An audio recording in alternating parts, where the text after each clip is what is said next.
오늘 여기에 모인 우리들은 셋 중에 하나예요. 셋 중에 하나. 아직 미혼으로서 결혼을 하지 않은 사람들이든가, 아니면은 결혼해서 배우자와 함께 살고 있는 사람들이든가, 아니면은 결혼했지만 지금은 혼자 된 사람들일 것입니다. 5월이 되면 이 결혼과 가정에 대해서, 결혼 생활과 가정에 대해서 말씀을 전하는데 늘 힘들어요. 늘 힘듭니다. 혹 말씀을 잘못 전해서 우리 젊은이들이 결혼에 대한 꿈을 무너뜨리지는 않을까라는 생각도 한편으로는 들어서 두렵고, 또 힘겹게 결혼 생활을 이어가는 분들도 있는데 그들에게 작은 소망이라도 붙잡도록 드려야 되는데 그러지 못할까봐 부담이 되고, 또 오늘같이 온가족 예배를 드리는 주일이 되면 혼자 되신 분들의 마음이 더 외롭고 예배에 참석하는 것도 어렵고 힘들지는 않을까 염려되는 마음이 있습니다. 하지만 하나님 말씀에 힘이 있다는 것을 믿습니다. 하나님 말씀이 우리의 마음을 만져주실 것이고 위로하실 것이고, 오늘 또 에베소서 말씀을 함께 나눌 때 우리의 결혼 생활을 다시 되돌아보는 계기가 되게 하실 것이고, 가정에 오래된 상처가 있다면 그것을 하나님께서 만져주시기를 간절히 소원하고, 신앙 안에서 부모든지 자녀든지 새롭게 결단하는 그런 시간이 되기를 예수님의 이름으로 축복합니다. 여러분, 결혼은 부모를 떠나는 거예요. 아니, 부모가 자식을 떠나보내는 거죠. 떠나는 것이 결혼입니다. 흔히 아들을 결혼시키는 그 부모 입장에서는 얘기를 해요. 며느리를 어떻게 했다고요? 얻었다. 며느리를 맞이했다. 딸 부모들은 그런 얘기를 합니다. 딸을 시집 보냈다. 사회를 얻었다라는 표현 잘 안 쓰시더라고요. 그래서 그런지 결혼식장에 가보면 딸을 가진 부모가 훨씬 더 서운해하고 눈물을 흘리시는 장면을 많이 보게 됩니다. 그런데 하나님께서 계획하신 이 결혼의 질서는 아들이든지 딸이든지 부모를 떠나는 것이고 또 떠나 보내는 것이라고 성경은 얘기를 하고 있어요. 오늘 읽지는 않았지만 성경에 그렇게 앞절 말씀에 기록을 하고 있습니다. 부모는 평생 존경을 해야 되는, 관계를 맺고 존경을 해야 되는 대상이지만, 자식이 결혼한 이후, 가정을 꾸린 이후에는 절대 거기에 개입을 해서는 안 되는 또 존재이죠. 그래야지 독립된 건강한 가정을 이룰 수가 있습니다. 결혼한 가정들은 부모로부터 정신적으로 독립하고, 결정권을 독립하고, 물질적으로 독립하고, 스스로 홀로 서기를 해야 되는 거죠. 종종 결혼한 자녀들이 부모로부터 계속 매월 봉양을 받고 도움을 받는 것, 이것도 바람직하지 못한 거예요. 어떤 일을 결정할 때마다 부모님에게 물어보고 이 결정을 하려고 하는 것도 잘못된 것이죠. 하나의 독립된 개체, 가정으로서 작용을 해야겠죠. 여러분, 홀로 서기를 배워야겠죠. 잘 떠나보내고 잘 떠나온 부부일수록 건강한 가정이 될 수가 있습니다. 결혼하면 부모를 떠나는 것이 마땅하죠. 하지만 반대로 배우자하고는 가까워집니다. 아니, 배우자랑 하나가 되는 거죠. 정신적으로 하나가 되고, 육체적으로 하나가 되고, 통장도 하나로 합쳐야 되죠. 가끔은 결혼을 해서 마음이 하나가 되었는데 몸이 하나가 되지 못하는 분들이 있어요. 우리는 플라토닉 러브를 한다고 쇼윈도 부부로서 사시는 분들도 있으시죠. 하나님께서 원하시지 않는 거예요. 결혼을 망치게 되는 경우죠. 때로는 통장을 합치지 않아서 네 돈 내 돈, 돈이 많은 사람들이 그런 것 같아요. 네 돈 내 돈 하고 다투며 싸우다가 헤어지는 경우도 있고, 서로를 완전히 받아들이지 못하고 신뢰하지 못할 때 그런 가정의 문제가 생겨납니다. 여러분, 결혼하는 거 어렵죠. 우리 젊은이 청년들 결혼하는 거 어렵죠. 그런데 그것도 어려울 뿐만 아니라 결혼해서 부모를 떠나는 것도 어렵고, 또 부모가 자식을 떠나보내는 것도 어렵고, 또 부부가 이제는 둘이서 하나 돼야 되는데 하나 되는 것도 생각만큼 그렇게 쉽지 않은 일이죠. 바울 사도는 오늘 말씀에서 부부가 하나 되기 위해서 하나님께서 결혼 제도에 아주 큰 비밀, Great Mystery라고 성경은 기록하고 있어요. 큰 비밀을 이 결혼이라는 제도 속에 비밀처럼 비밀을 담겨 놓았다라고 말씀을 하십니다. 오늘 그것들을 우리가 잘 알아야지 결혼 생활을 이어갈 수 있고 건강한 가정이 될 수 있다고 얘기를 합니다. 32절 말씀을 보면 그래서 바울은 크게 외칩니다. 이 비밀이 크도다. 이 비밀이 크도다. 나는 그리스도와 교회에 대해서 말하노라. 여러분, 가정에 대해서 말한다 그래 놓고, 결혼 관계에 대해서 말한다 놓고 그리스도와 교회에 대해서 말을 하고 있네요. 그러나 너희도 각각 자기의 아내 사랑하기를 자신같이 하고 아내도 자기 남편을 존경하라. 그냥 결혼하면 살면 되지, 뭔 비밀이 거기 있어요, 그죠? 그냥 밥 먹고 돈 벌고 살면 되지, 무슨 비밀이 그 속에 있겠어요? 비밀이 있다라는 거예요. 바울 사도에 따르면 결혼이라는 제도 속에는 이 그리스도와 교회의 관계가 담겨 있다고 얘기를 하는 거예요. 예수를 잘 믿는 이 부부의 가정이든지, 이제 막 결혼한 가정이든지, 결혼해서 30년 차, 40년 차가 된 부부의 가정이든지, 아니 혹은 놀랍게도 예수님이 누구인지도 모르는 불신자들의 가정에도 그렇게 결혼한 사람들, 세상 사람들의 모든 가정에 놀랍게도 이 세상에 존재하는 모든 결혼 속에 그리스도와 교회의 관계를 하나님께서 숨겨 놓았다라고 얘기를 합니다. 그러면서 남편에게 권면을 합니다. 남편에게 아내를 자기 몸과 같이 사랑하라 라고 얘기를 해요. 우리 아내 되신 우리 형제님들, 우리 남편 되신 형제님들, 아내를 사랑하십니까? 잘 대답하셔야 돼요. 집에 가서 큰일 납니다. 사랑하십니까? 사랑하십니까? 예, 아멘이시기 바랍니다. 얼마나 사랑하십니까? 집에 가서는 참 힘들 부부가 많은 것 같은데, 그럼 자기 아내를 사랑하지 않는 부부가 어디 있겠느냐마는, 그러나 주님께서는 그리스도께서 교회를 사랑하듯 아내를 사랑하라라고 얘기를 합니다. 우리는 사랑하긴 사랑하지만 이 말씀을 접하게 될 때 자유롭지 못해요. 좀 죄책감을 느낄 수도 있고 함량 미달임을 느낄 수도 있어요. 우리가 성도 한 사람 한 사람이 교회인데, 이 말은 그리스도께서, 예수님께서 성도 바로 나를 사랑했던 것처럼 그 사랑으로 남편들이 아내를 사랑하라고 얘기를 하고 있습니다. 예수님께서 나를 어떻게 사랑하셨습니까? 예수님께서 나를 너무나 사랑하셔서 이 땅에 인간의 몸을 입고 오셨어요. 그리고 자기가 십자가에 죽으시면서까지, 피와 물을 흘리면서까지 나를 대신 죄를 씻어주시고 나를 사랑하셨다라는, 희생하셨다라는 거죠. 오늘 말씀은 남편이 아내를 그렇게 사랑해야 한다라고 얘기를 하고 있습니다.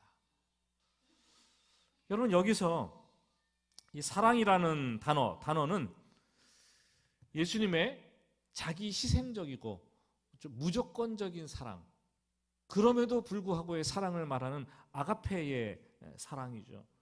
사실 남편들에게 아내를 좀 사랑하세요 이렇게 얘기를 하면 많은 남편들이 그런 얘기를 합니다. 아니, 사랑할 때가 있어야지 사랑하지. 사랑밖에 행동을 먼저 해야지 뭐 사랑하는 거 아니겠습니까? 이렇게 얘기를 해요. 뭐 그런 생각할 수 있어요.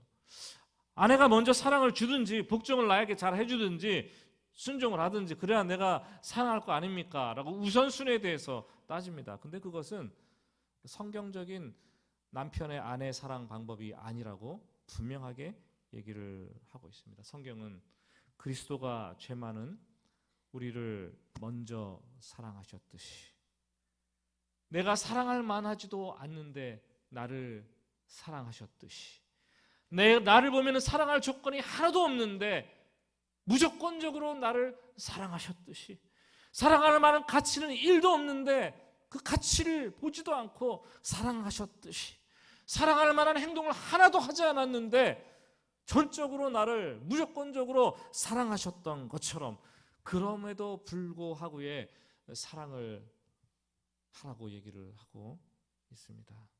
여러분, 이것은 그냥 되는 게 아니에요. 이런 사랑은 내가 아내를 사랑하겠다고 굳게 결단하는 태도, 이 태도가 있어야 되죠. 속이 상하겠지만 계속 사랑하는 것입니다. 단회적이거나 일회적이 아니라, 그런 사건이 아니라 지속적인 행위예요. 반복되고 또 반복되고, 그렇게 끝까지 죽을 때까지 지속되는 사랑입니다. 아침에 일어나면 오늘 내가 아내를 사랑하겠다고 결단하는 것이고, 밤마다 잠자리에 들면서 그럼에도 불구하고 내가 사랑하겠다고 결단하는 것입니다. 어제 사랑했다고 오늘은 사랑하지 않는 것이 아니고, 오늘도 사랑하겠다고 결단하는 것이고, 내일도 날마다 내 생명이 닿을 때까지 사랑하겠다고 결단하는 것이 그리스도의 교회 사랑이고 남편의 아내 사랑이라고 말을 하고 있어요. 평생 이렇게 하려니까 얼마나 힘들겠어요. 근데 그러는 동안 이 남편이 아내로 말미암아 주님을 많이 닮은 사람으로 성화가 되는 거예요. 성화. 아내는 남편을 성화시키는 거룩한 도구예요. 믿으십니까? 아내가 있기 때문에 그만큼 여러분들이 인격이 지금 이렇게 된 거예요. 여러분들의 신앙이 이만큼 자라간 거예요. 아멘이십니까? 네. 아내에게 감사하시기 바랍니다. 할렐루야까지는 할 필요 없는데요. 어쨌거나 감사는 우리가 해야 돼요. 감사는. 감사는 해야 됩니다. 나를 주님 닮은 모습으로 같이 살면서 이렇게 날마다 변화시켜주니 얼마나 감사한 일인가. 어느 날 삶에 지친 아내가 남편을 뒤뜰로 데려갑니다. 데리고 와서 한 나무를 보여주면서 그런 말을 하죠. 당신이 술을 마실 때마다, 당신이 나에게 욕을 할 때마다, 당신이 나를 때릴 때마다, 당신이 밖에서 외도했을 때, 나는 이 나무에 울면서 못을 하나씩 박았습니다. 그 나무를 보니까 못이 아주 뾰족하게 박혀 있는 거예요.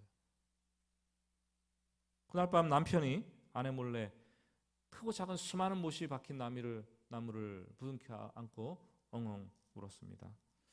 세월이 흐르고 아내가 또 남편을 그 나무 아래로 데리고 갑니다. 보세요. 당신이 고맙고, 당신이 나를 행복하게 해주고, 당신이 나를 사랑할 때마다 이 못을 하나씩 뺐더니 지금은 하나도 남지 않았습니다. 남편이 울면서 말했어요. 못은 다 없어졌지만 이 못자국은 그대로 남아있는 거 아니겠소? 두 사람이 서로를 끌어안고 하염없이 웁니다. 혹시 이제까지 나무에 못 박게 하는 남편이었습니까? 이제부터는 나무에 박힌 못을 하나씩 빼어주는 남편이 되시기를 축복합니다. 그러다가도 보면은 이 상처의 자국들이 빼곡하게 남아있을 거예요. 없애지는 못하겠지만 그 상처를 보듬어주고 쓰담쓰담 해주면서 만져주고 위로하는 남편으로 살아간다면 얼마나 행복한 그런 가정이 되겠습니까, 여러분? 사랑은, 남편의 아내 사랑은 결단의 태도예요. 결단의 태도. 오늘도 내일도 지속적으로 하겠다는 결단의 태도입니다. 바울 사도는 그리스도와 교회의 관계를 기초로 해서 아내에 대해서도 권면을 하죠. 교회가 그리스도를 머리로 삼고 주께 순종하듯 남편에게 범사에 순종하며 존경하라고 얘기를 합니다. 여러분, 서로 사랑해서 결혼을 하는 거죠. 사랑 안 했는데 어떻게 결혼을 하겠어요? 사랑해서 결혼을 했는데, 여러분, 결혼 생활이 시작되면은 남편은 사랑보다 더 원하는 게 있어요. 뭔지 아십니까? 남편이 원하는 게 뭘까요? 우리 여성들만 대답해 보세요. 남편이 뭘 원하세요? 네? 정을 원하세요? 돈을 원하세요? 네, 성경은 존경을 원한다고 얘기했어요. 존경.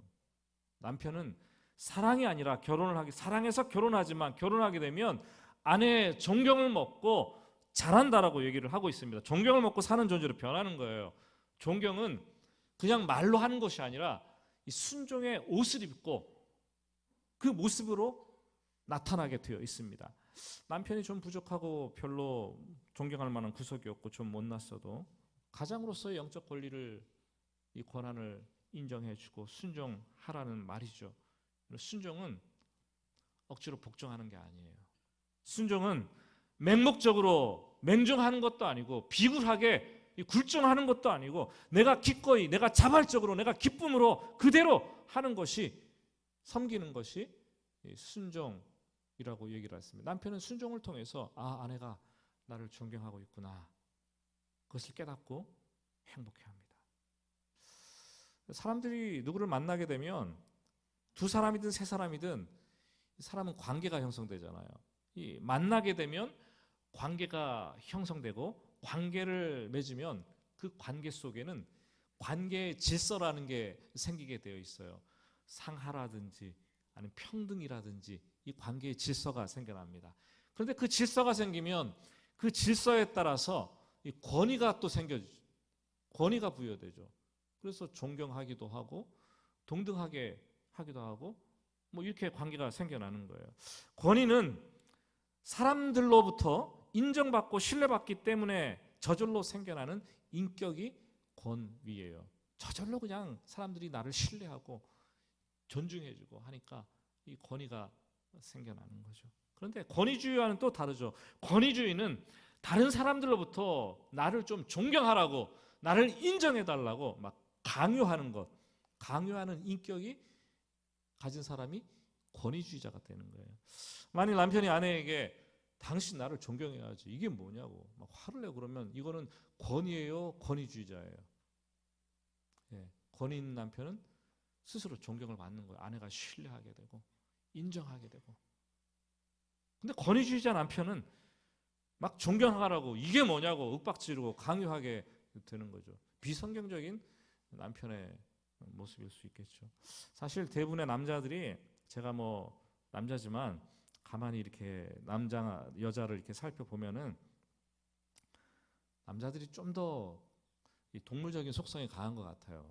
그렇죠? 그래서 화도 벌컥벌컥 부쓱부쓱 잘 내기도 하고 때로는 유치하게 행동을 하기도 하고 앞뒤 안 가리고, 그리고 어떨 때는 극히 자기중심적으로 행동할 때가 많이 있어요. 물론 여성분들도 그럴 수 있어요. 그렇지만 보편적으로 뭐 그럴 수 있다는 거죠, 남자들이. 여러분, 그러면 이런 남편을 보고 존경하고 싶으세요? 어떤 아내가 그러대요. 젊은 아내가 어느 날 명란젓으로 계란찜을 맛있게 했는데 식탁을 앉아 밥을 먹는데 자기는 먹을 겨를도 없이 아내가 혼자 다 홀라당 그걸 다 먹었대요. 그러면서 하는 말이, 이 작은 것에도 배려하지 않는 이 남편을 보니까 미워 죽겠다라는 거예요. 존경할 만한 게 구석도 없다라는 거예요. 작은 거 하나하나 보고서 다 그런 느낌이 들죠. 왜 안 들겠습니까, 여러분? 존경하는 마음이 그럴 때 다 사라지겠죠. 뭐 살다 보면 어디 그뿐이겠습니까? 그건 빙산의 일각이겠죠. 사사건건 순간순간마다 정말 존경하고 싶지 않은 마음이 마음속에 막 자라겠죠. 여러분, 그런데 성경은 남편이 더 인격적이어서, 남편이 더 똑똑해서, 남편이 더 우월해서 존경하고 순종하라고 말하지 않습니다. 그렇게 말하지 않아요. 하나님께서 가정에 부여해진 그 질서가 아내가 남편을 존중하는 것이기 때문에 그렇게 하라고 말을 하고 있고, 교회가, 성도들이 어떤 상황에서도 그리스도를 존경하고 그 존경이 예배로 나타내고 경배로 나타나는 것처럼 아내들도 그렇게 해야 된다는 거예요. 그냥 비 온다고, 비 오는 날이라고 주일에 하나님 예배하러 오지 않습니까? 내 상황이 어렵고 마음이 좀 어렵다고 예배하는 것을 멈추십니까? 아니요. 모든 상황 속에서도, 모든 어떤 상황이 주어진다 할지라도 우리는 예배자로 서서 경배하고 그분을 예배하는 자가 되는 거죠. 마찬가지예요. 남편이 어떤 상황 속에 있다 하더라도 돈을 못 벌어오고 실직을 하고 병들어 연약하고 인격적으로 좀 부족하고 내 마음에 안 들어도 존경하는 것, 그게 그리스도와 이 교회의 관계, 결혼 제도에 숨겨놓은 하나님의 비밀이라고 얘기를 하고 있습니다.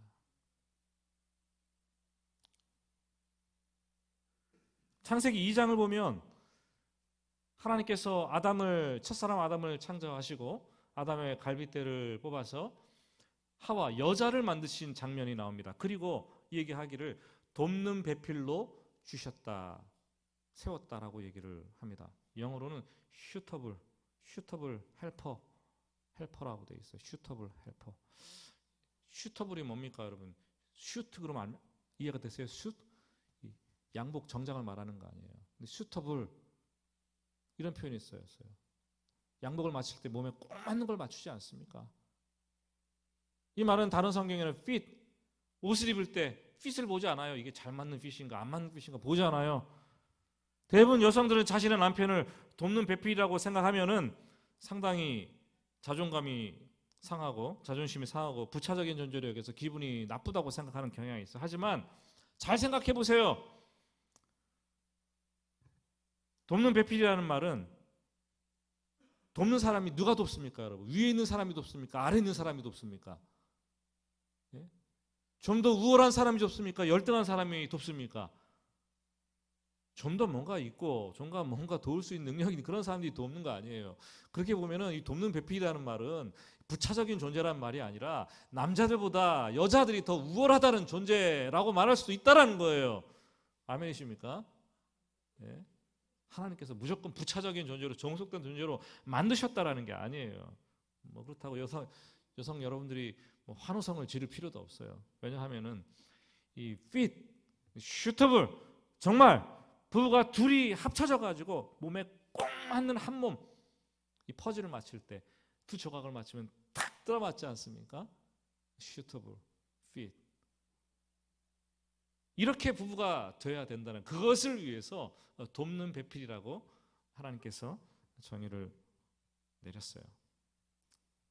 오늘도 아침에 차 타고 오면서 차 안에서 여보, 뭐 당신 부르고 또 집에 가서도 여보 당신 부를 텐데 여보 당신 무슨 뜻인지는 알고서 하십니까? 네? 여보 할 때 여자는요 한문이에요. 같을요 보배보. 당신은 보배와 같은 존재입니다. 여보. 그런 뜻이 담겨 있다는 거예요. 여보 말만 하지 말고 이 아내를 보배와 같이 여기는 거예요. 당신 그러면 뭡니까, 여러분? 당신 왜 당신 그럽니까? 그 뜻이 있어요. 역시 한자예요. 마땅히 몸 신자, 자기 몸 신자. 마땅히 자기 몸처럼 아끼라는 거예요. 당신이라는 뜻은. 그냥 여보 당신 하지 말고 그 의미가 무엇인지를 우리가 깨닫고 여보 당신 부르면서 지극하게 생각을 할 수 있어야겠죠. 여러분, 오늘 우리 시대에 큰 걱정이 있다면 세상 사람들이 하나님에 대해서 궁금하지 않는다는 거예요. 점점 포스트 코로나 시대가 되면서 이제 점점 그런 현상들이 더 많아질 텐데요. 그 이유가 있어요. 세상 사람들이 하나님에 대해서 궁금증을 가지지 않는 이유는 하나님을 믿는 사람들이 하나도 궁금하지 않기 때문에. 하나도 궁금하지 않아요. 그 사람들이 하나님을 믿는다고 하는데 그 사람의 생활을 봐도 그렇고 그 사람의 직장 생활을 봐도 그렇고 그 사람의 삶을 봐도 그렇고 그건 빤합니다. 다 전부 다 빤해요. 뭐 궁금한 것도 없고 뭐 물어볼 것도 없고 도전받을 것도 없고 뭐 의논할 것도 없고 뭐 니나 내나 다 똑같은데 네가 예수 믿는다고 내가 뭐 물어볼 게 있냐. 네가 믿는 하나님 그러니까 네가 그렇지. 지금 이렇게 돼가고 있는 거 아닙니까, 여러분? 하나님께서 결혼 제도 속에, 결혼 생활 속에 그리스도와 교회와의 관계를 심어 놓으시고 그 결혼 생활을 통해서 그리스도와 교회의 관계를 세상에 선포하라고 만들어 놓으신 거예요. 그래서 이제 갓 결혼한 가정이든지 결혼 생활 수십 년 차가 되었든지 그 결혼한 그 가정 생활을 통해서 이 그리스도가 교회를 얼마나 사랑했는지, 교회가 그리스도를 얼마나 존경하는지를 세상에 보여주어야 되는 거예요. 그래야지 믿지 않는 사람들이 야, 저 사람들은 뭔가 달라도 다르구나. 하나님에 대해서, 우리가 믿는 하나님에 대해서 궁금하지 않겠습니까, 여러분? 감탄이 흘러나오지 않습니까? 그 그리스도와 교회의 아름다운 이것이 우리 부부관계를 통해서 흘러나오고 사람들이 궁금증을 가질 때 그게 복음이 전파되고 우리의 역할을 감당하는 것이 아니겠습니까? 아니, 그것까지는 안 가더라도 자식들이 먼저 부모의 결혼 생활을 보면서 나도 우리 부모님들 보니까 나도 결혼하고 싶다, 이런 생각이 들어야 되지 않겠습니까? 정말 나는 결혼할 때 엄마 같은 아내를 만나고 싶다, 나는 정말 결혼할 때 아빠 같은 남편을 꼭 만나고 싶다, 그런 꿈을 꿔야 되지 않습니까? 그게 꿈이 돼야 되는 거 아니겠어요? 오히려 그렇지 않고 실패한 가정의 모습, 실패한 부모의 모습을 자녀들에게 물려준다면 자녀들이 결혼에 대한 꿈을 꾸겠습니까? 꿀 수 없겠죠.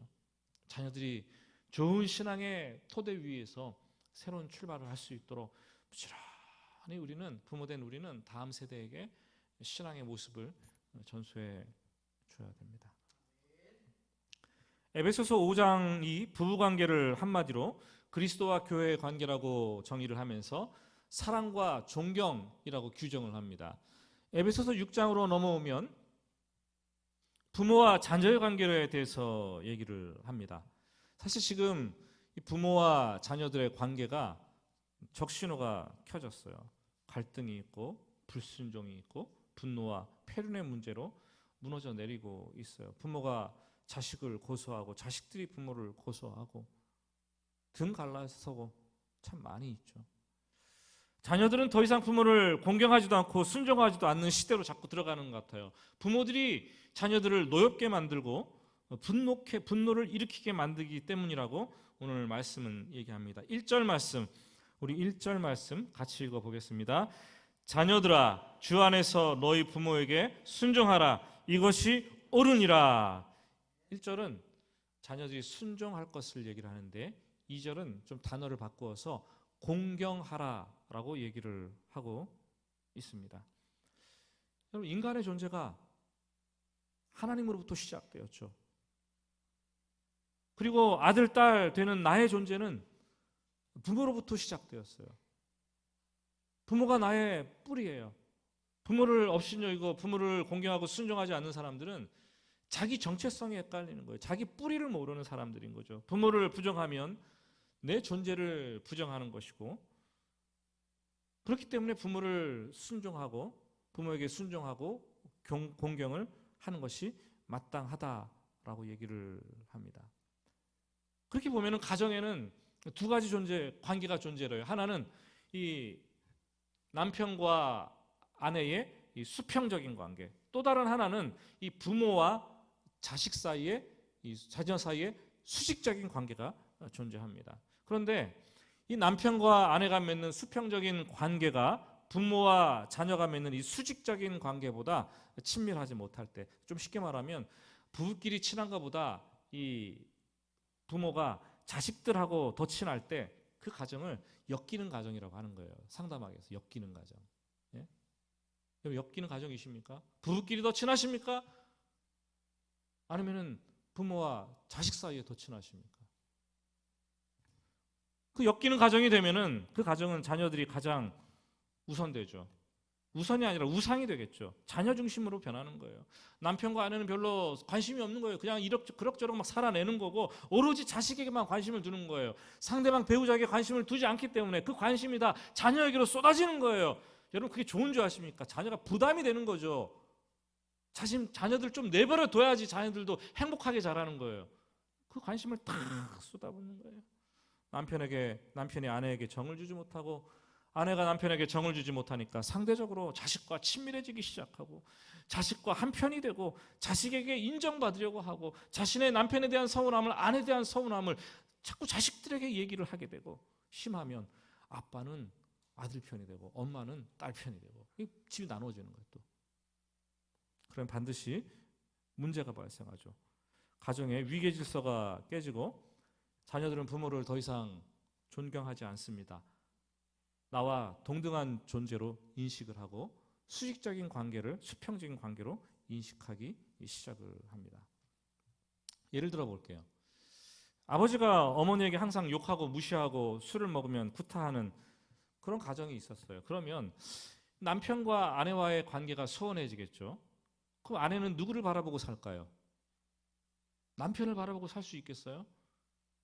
그럼 자식들을 바라보고 사는 거죠. 자식을 위안으로 삼고 이 자식에게 모든 것을 다 투자하고 이 소망을 두고 삽니다. 사달라는 대로 사주고 해달라는 거 다 해주고, 하지만 이 아이가 사춘기를 지나면서 가정을 보는 거예요. 아빠와 엄마의 관계를 보는 거죠.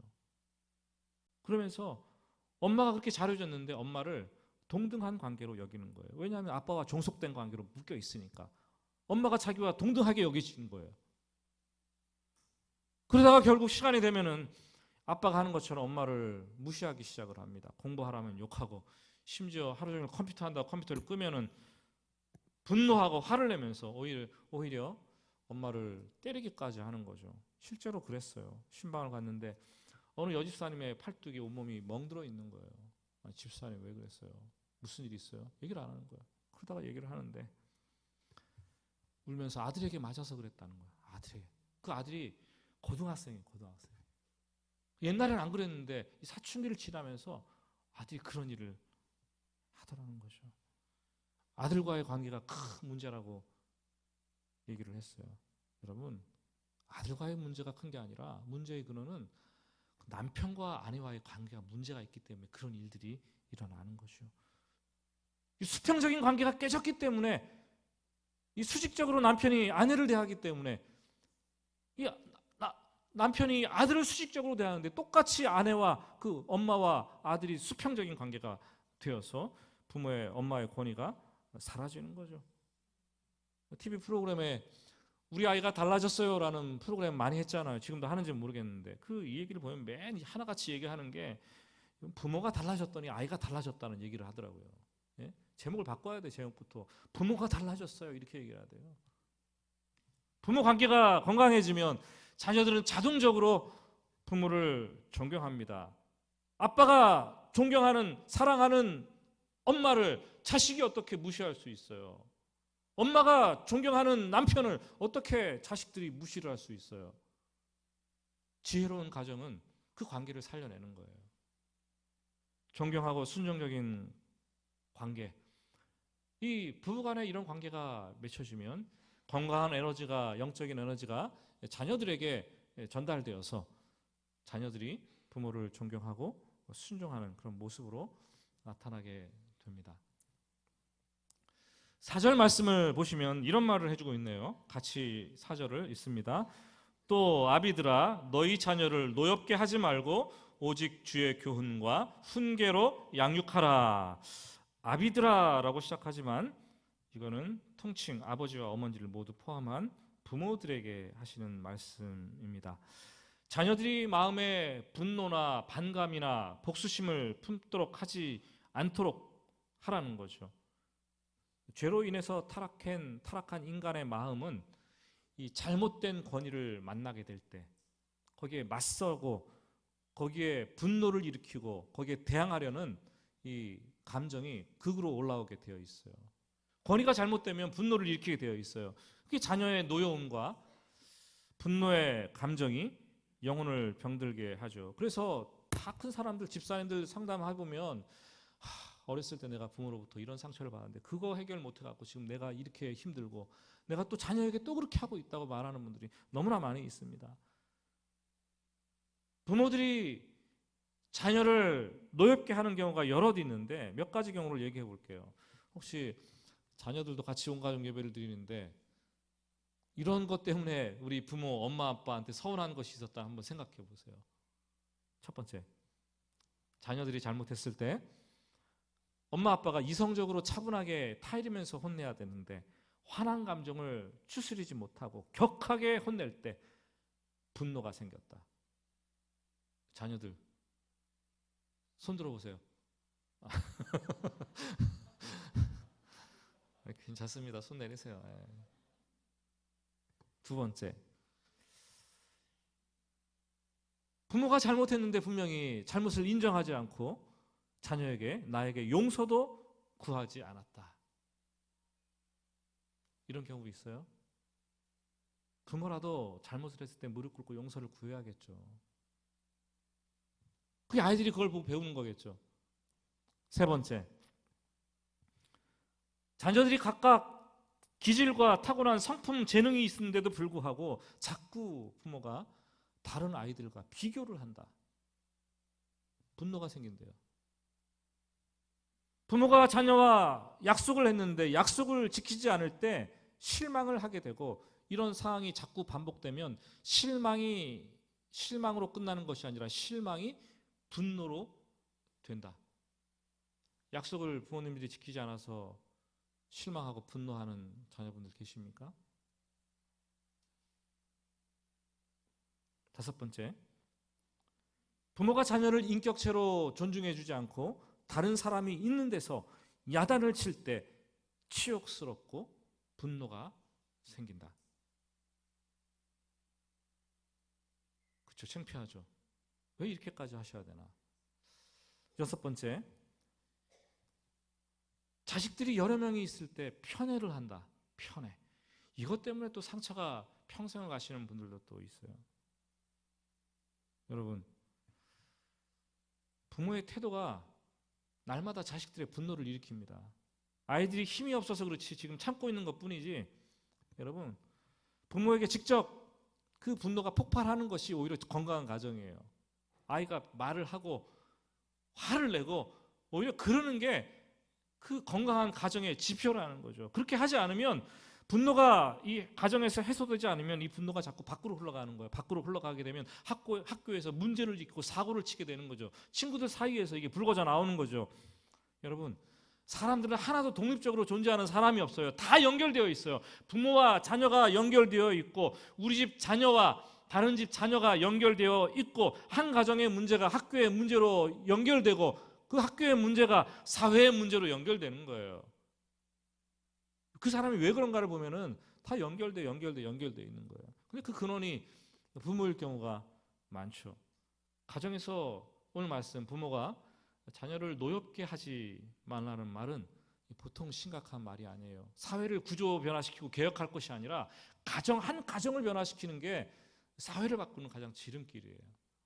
말 한마디 하더라도 부모가 생각하고 또 생각하고 조심하고 인격적으로 말을 해준다면 그 자녀는 건강하게 자라갈 것입니다. 말씀을 맺습니다. 그리스도인의 가정은 그 그리스도와 교회와의 관계를 이 가정에서 그대로 자연스럽게 드러내야 됩니다. 그리스도가 교회를 사랑했듯이 남편은 아내를 사랑하고, 성도 한 사람 한 사람 교회가 그리스도를 존경했듯이 아내는 남편을 존경하고 순종합니다. 또 자녀를 낳고 기르는 부모가 기억해야 될 것은, 자녀들도 하나님의 형상대로 만든 한 인격체 고귀한 존재이기 때문에 예수님께서 나를 위해서 십자가에 돌아가신 것처럼, 내가 보배롭고 존귀한 존재가 된 것처럼 자녀도, 예수님도 내 자녀를 위해서 십자가에 돌아가시고 그 자녀를 보배롭고 존귀하게 여기는 존재라는 거죠. 그렇다면 자녀는 내 것 아닌 내 거예요. 이 세상을 살아가는 동안 부모에게 맡겨준, 위탁하고 양육하고 맡겨준 선물이 바로 자녀들입니다. 하나님께서 주신 자녀들을 주의 말씀과 훈계로 양육하고 교훈하라고 얘기를 합니다. 물론 자녀들도 내 존재의 뿌리가 부모라는 것을 기억해야 돼요. 부모님이 잘났던, 못났던, 부족하던, 연약하던, 부모님이 없다면 내가 이 땅에 태어날 수가 없는 거예요. 그것만으로도 감사해야 되죠. 부모도 하나님께서 나에게 주신 가장 소중한 선물이죠. 그래서 우리는 부모를 어떠한 형편에 있든지 존경하고 순종하고 사랑해야지 마땅하죠. 성경 말을 합니다. 이것이 약속 있는 첫 계명이니 내가 잘되고 땅에서 장수하리라 말씀을 하십니다. 여러분, 그런 가정 되시기를 주님의 이름으로 축복합니다.